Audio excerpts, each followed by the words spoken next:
નમસ્કાર, આપ જો રહ્યા છો સંદેશ ન્યૂઝ। હું છું આપની સાથે કૃષ્ણા અને સમાચારની શરૂઆત કરીએ મહત્વપૂર્ણ સમાચારથી। અમદાવાદના નરોડામાં એક ડુપ્લિકેટ હોસ્પિટલ પકડાઈ છે। 3 સ્ટાર હોસ્પિટલ આઈસીયુ ટ્રોમા સેન્ટરના માલિકની ધરપકડ કરવામાં આવી છે। હોસ્પિટલમાં ડિગ્રી વગરના ડોક્ટર્સ કામ કરી રહ્યા હતા। સરકારમાં કોઈ પણ રજિસ્ટ્રેશન વગર આ હોસ્પિટલ ધમધમતી હતી।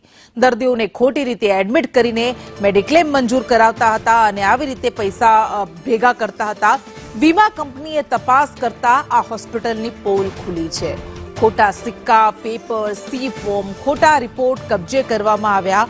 આ ઉપરાંત ખોટા બિલ દર્દીઓને આધારે મેડિક્લેમ મંજૂર કરાવતા હતા અને આ આખું કાવતરું રચાતું હતું અને તેઓ ખિસ્સા ભરતા હતા। વધુ વિગત સાથે સંવાદદાતા જંતી ચૌધરી જોડાઈ ગયા છે। જંતી, આ આખું કૌભાંડ ઝડપાયું છે, આ ડુપ્લિકેટ હોસ્પિટલ ઝડપાઈ છે, કેવી રીતે કામ કરતી હતી, કેવી રીતે પકડાઈ?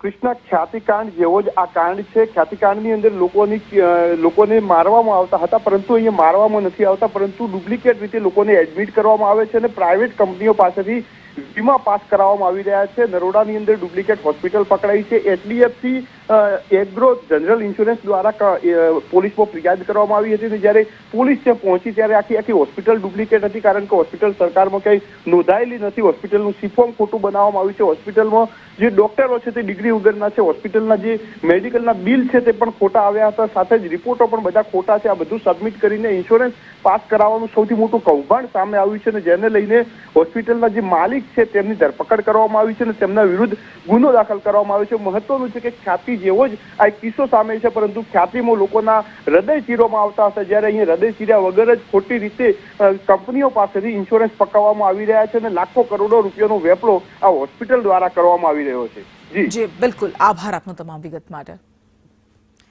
તો નરોડાની આ 3 સ્ટાર હોસ્પિટલ, આખી હોસ્પિટલ ઊભી કરી દેવામાં આવી અને અહીંયા ખોટા બિલ રજૂ કરવામાં આવતા હતા, ખોટા મેડિક્લેમ પાસ કરવામાં આવતા હતા અને એવી રીતે આ હોસ્પિટલના માલિકો